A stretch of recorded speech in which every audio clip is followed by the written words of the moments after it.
పెరిగినటువంటి స్థితి. అది $18 బిలియన్ అదనం భారం పడింది ఇంపోర్ట్ బిల్. Yeah. ఇప్పుడు 20% ట్యాక్స్ కనుక పెంచితే బిల్లు దరిదాపు 175 ఇంటూ 5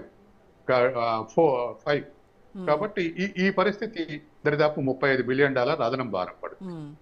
అంటే ఇప్పుడు మొన్న పెరిగినటువంటి ధరల కన్నా మళ్ళీ ఇంక 20% పెరిగే అవకాశం ఉంది.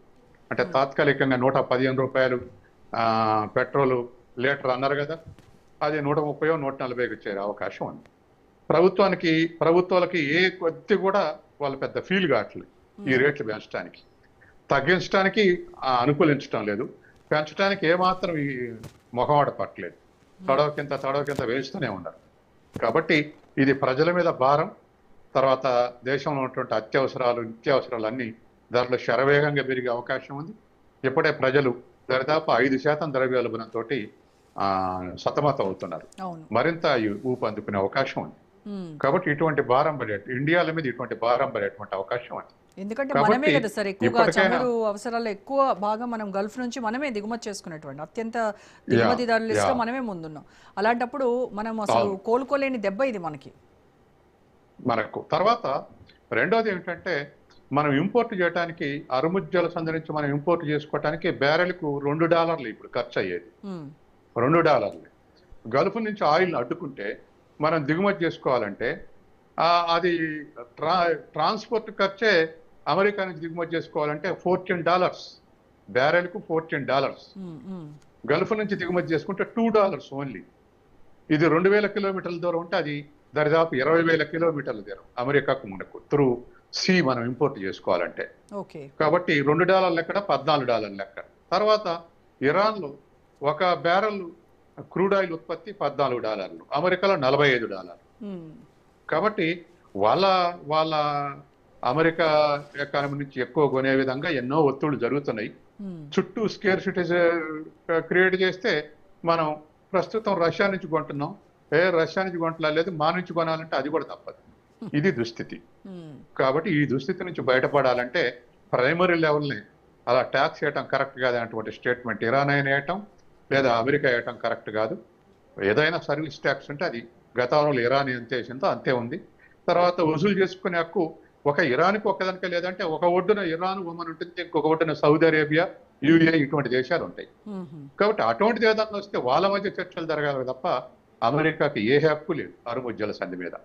కాకపోతే ఒకటే హక్కు ఏమిటంటే ప్రపంచం మొత్తానికి పోలీసుగా వ్యవహరించి మొత్తాన్ని ట్రిప్పులో పెట్టుకోవాలి, తన సుప్రీమసీని నిలబెట్టుకోవాలి, దాని డాలర్ సుప్రీమసీని నిలబెట్టుకోవాలి.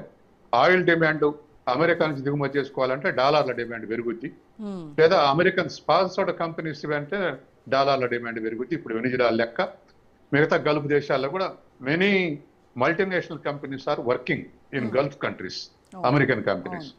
కాబట్టి అసలు అమెరికా ప్రభుత్వం అంటేనే మల్టీనేషనల్ కంపెనీస్ కు సర్వీస్ చేసే గవర్నమెంట్, వాళ్ళ కంపెనీలకు సర్వీస్ చేయటమే, కంపెనీలు కాపాడుకోవటమే.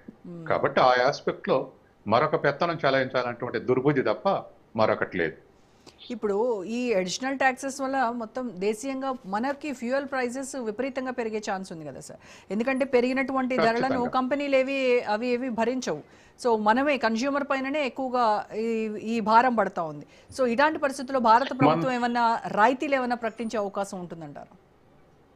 ఇప్పుడు మన రాయితీ మనం ఊహ వద్దు కానీ మనకు మన అనుభవం నుంచే, ఆ అనుభవం కూడా ఈ 6 నెలలు అంతే.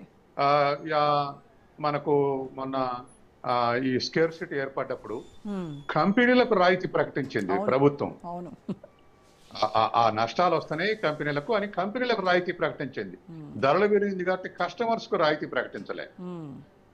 ఇది గమ్మతైన విషయం. రెండోది, రష్యా నుంచి డిస్కౌంట్ రేటుకు పెట్రోల్ వస్తే మనకు ప్రభుత్వం వాళ్ళ అవసరం కొద్దీ దరిదాపు ఒక బ్యారెల్కు $4 డిస్కౌంట్ రేట్ ఇస్తే ఆ డిస్కౌంట్ రేట్ యొక్క బెనిఫిట్స్ అన్ని ఆయిల్ కంపెనీలు తీసుకునే తప్ప తక్కువ ధరకు ఇచ్చింది కాబట్టి కస్టమర్స్ కు ట్రాన్స్ఫర్ చేయలే. ఇది రెండో అంశం. తర్వాత మూడో అంశం, ఎప్పుడు ధరలు తగ్గినా ధరలు తగ్గట్లే. ఎందుకు ధరలు తగ్గట్లంటే లీటర్ ధర దాదాపు $108, గతంలో $108, 30 నుంచి 38 రాష్ట్రాల ట్యాక్స్ వసూలు చేసుకుంటున్నాయి. డిఫరెంట్ స్టేట్స్ లో డిఫరెంట్ రేట్స్ ఉన్నాయి. తర్వాత సెంట్రల్ 12% సెంట్రల్ ట్యాక్స్ వసూలు చేసుకుంటుంది. ఇద్దరు కలిసి వసూలు చేసుకున్న ట్యాక్స్ 50 రూపాయలు, 100 రూపాయల్లో. అసలు పెట్రోల్ 50 రూపాయలు దొరుకుతుంది వీళ్ళిద్దరు కనుక ట్యాక్స్ వసూలు చేసుకోకపోతే. కానీ మేము ప్రజలకే సేవ చేస్తున్నాం కావాలి కాబట్టి అని చెప్పేసి మరొక 50 రూపాయలు కేంద్ర రాష్ట్రాలు వసూలు చేసుకుంటున్నాయి. రష్యా డిస్కౌంట్ ఇచ్చినా ధరలు తగ్గలేదు. ఇంటర్నేషనల్ మార్కెట్లో బ్యారెల్ ప్రైస్ $120 నుంచి ఒక టైంలో $40 పడిపోయింది. అప్పుడు కస్టమర్స్ కు పెట్రోల్ తగ్గించలేదు, ఇప్పుడు తగ్గించలేదు. కాబట్టి ఈ పరిస్థితి, ఈ వైఖరి ప్రభుత్వాలు అనుసరిస్తున్నాయి. అందుకని కస్టమర్స్ మళ్ళీ కూడా మొన్న పెంచేటప్పుడు, ఇంకొక ఎగ్జాంపుల్, పెంచేటప్పుడు కూడా ఎలక్షన్లుగానే పెంచుతారని చెప్పేసి అందరు కాసుకొని కూర్చోరు. బదనం అవుతానని ప్రభుత్వం ఎలక్షన్లు కాకుండా ఒక 15 రోజుల తర్వాత 2 రూపాయలు, ఆ తర్వాత 2 రూపాయలు, ఆ తర్వాత 3 రూపాయలు అట్లా పెంచుకుంటూ 108 నుంచి 115 చేసుకొచ్చింది. ఈ విధమైనటువంటి ప్రభుత్వాలకున్న తెలివితేటలన్నీ ప్రజల మీద ప్రయోగిస్తున్నాయి. అవును. ఇప్పుడు ఫ్యూయల్ ప్రైజెస్ పెరిగితే అంతటితో ఆగదు కదా సార్, దానికి ఇంటర్లింక్డ్ గా టోటల్ మొత్తం నిత్యావసర ధరలు కూడా అన్ని పెరుగుతాయి.